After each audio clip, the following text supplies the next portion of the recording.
The trailer for episode 164 of Immortal's journey to immortality has finally arrived, and this one hits deep with emotion, legacy, and a touch of danger.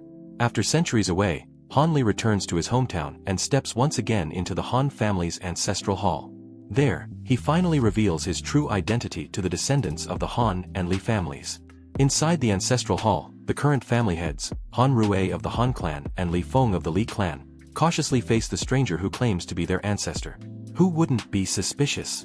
Han Li has been missing for more than 200 years. Suddenly, a man appears saying he's their forefather. Of course they hesitate. But then, Han Rui takes out an old relic from the family's collection. A small wooden horse, worn and faded with age. It was the toy Han Li once played with alongside his sister when he was a child. The moment Han Li lays eyes on it, his expression softens. He reaches out, gently stroking the old wood, feeling the scars of time beneath his fingertips. In that quiet instant, countless memories rush back like waves. No more words are needed.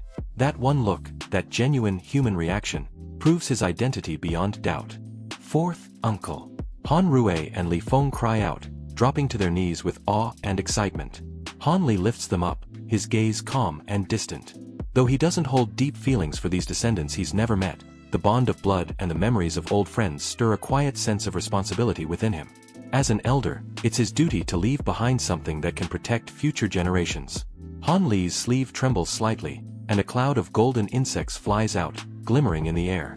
With a few whispered incantations, their shells shed and fuse together, forming a shining golden sword. This is the gold-devouring spirit sword, a treasure forged from the indestructible gold-devouring beetles, one of Han Li's most formidable creations. He explains that the sword holds immense power, capable of erasing all life within dozens of miles once activated. But he also places restrictions on it. It can only be used within the ancestral hall, only by the Han family head carrying his spiritual token, and only 3 times in total. 3 uses, yet each one powerful enough to protect the family for centuries. Han Li created these limits deliberately, to safeguard his family from 3 great calamities, while ensuring no descendant would abuse the sword for selfish gain. Once he's done, he hands the blade to Han Rui and gives him detailed instructions on its use. Then, his gaze turns to Li Feng, and his heart softens once more. Seeing the descendant of his old friend Li Feiyu brings back countless memories of their youth in Kixunmen, of all the times Li Feiyu had looked out for him. Han Li still feels a faint regret for having borrowed Li Feiyu's name so many times during his cultivation journey. With that feeling of gratitude and atonement, Han Li produces several jade bottles filled with elixirs. Some prolong life, others enhance strength, trivial things to a nascent soul cultivator, yet priceless treasures to mortals. With these gifts, the Li family would be able to produce martial masters generation after generation, maintaining their strength and helping support the Han family for centuries to come. After ensuring both families were well provided for, Han Li quietly left Qingyou town. With his mortal attachments finally laid to rest, his heart became lighter, his Dao heart clearer than ever before. But as he left the town's edge, danger was already stirring. 2 groups appeared almost simultaneously. On one side, Liu Yu and Han Yunji from the Yuling sect, and on the other, Wang Chan, the young master of the Ghost Spirit Sect, leading a team of demonic cultivators.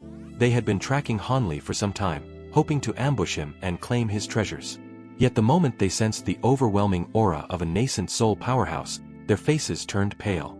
In this world of cultivation, strength decides everything, and before a cultivator like Han Li, they were nothing but ants. In sheer terror, both groups immediately retreated, not daring to provoke him further. Han Li watched them coldly, making no move to pursue. He no longer had the temperament of the mortal man he once was. As long as they didn't cross his bottom line, he had no reason to act. But if anyone dared to test him, he wouldn't hesitate to let them taste the wrath of a nascent soul cultivator. This homecoming marked not just the end of Han Li's mortal worries, but also another step forward in his cultivation path. With his worldly ties finally severed, he could now focus entirely on pursuing the true way of immortality. As the preview ends, one lingering question remains: could Han Li soon take Liu Yu as his disciple? Before leaving, Han Li had used his divine sense to examine the younger generation of his clan. None possessed spiritual roots, but instead of feeling disappointed, Han Li actually felt relieved. Not everyone is destined for the immortal path. Every being has its own fate, whether mortal or immortal, each must follow their destined road.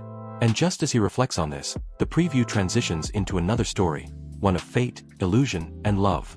A tale of a cultivator who, accidentally, became entangled in mortal emotions, breaking his original vow and becoming trapped by love itself. Some say he was sincere, others say it was all a facade. But in this world where truth and illusion intertwine, who can truly say what's real? In the closing scene, we're reminded of Han Li's past, when he once left Chu Han for the Mahist sect. None could have predicted that one day, Chu Han himself would fall under demonic possession. His original soul shattered, his body destroyed, and what remained, a demon cultivator's lingering soul, took over a mortal body to survive. Hiding among common folk as a blacksmith, he even married and raised children to conceal his identity, all while slowly rebuilding his strength. But when Han Li uncovered the truth, a deadly confrontation followed. Their final exchange was chilling. The demon cultivator admitted his deception, saying fate had mocked them both. That mother and son were just a disguise, he said bitterly. Please, don't harm them. Han Li's cold response cut through the air. Do you think I'm the one making things difficult for them? You've tainted them with demonic qi. Their vitality has already been drained, they won't live long. With a sigh, the demon replied, I know.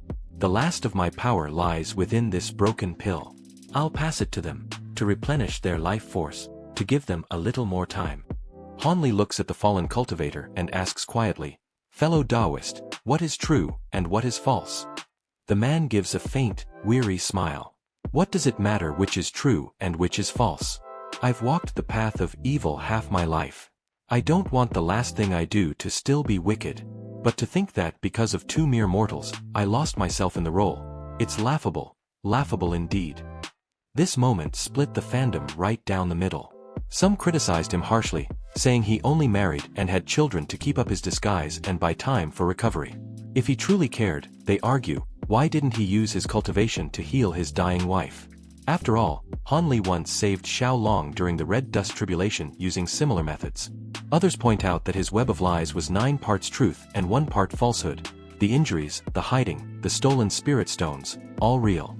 But the part about being heartless toward his wife and child. Perhaps that was the true lie hidden among the truths. Because in the world of cultivation, scheming is second nature. Most cultivators, especially those from the demonic path, see mortals as nothing more than insects. To expect such a man to suddenly care about ordinary people feels impossible. Yet when you look closer, maybe the key lies in that single phrase, I was too immersed in the role. No, he wasn't trapped in his disguise. What really happened was something far more human, his nature reawakened. Imagine it, a man who spent his life in blood and betrayal, always watching his back, trusting no one. Then one day, 2 simple mortals rescue him, people who know nothing of cultivation, who trust him completely, who feed him, care for him, and ask for nothing in return. For someone who's lived in darkness for so long, that kind of pure, unguarded kindness is like sunlight breaking through the clouds.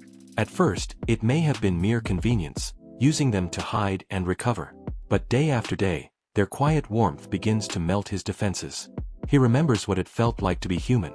Not a weapon, not a monster, but a person who feels warmth, gratitude, and love.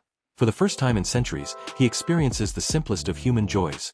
Warm clothes in winter, a roof in the rain, the glow of a lamp at night, and a family waiting for him to return home. Once, he had pursued immortality, power, and freedom.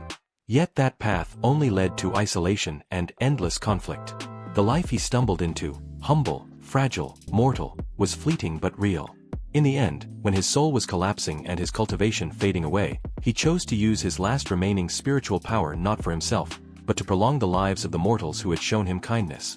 It was both an awakening and a quiet redemption. Some say this twist softened the story, that it weakened the cold, ruthless tone of the demonic path. But perhaps it did the opposite. Because if the long road of cultivation is filled only with killing and calculation, wouldn't it be unbearably hollow?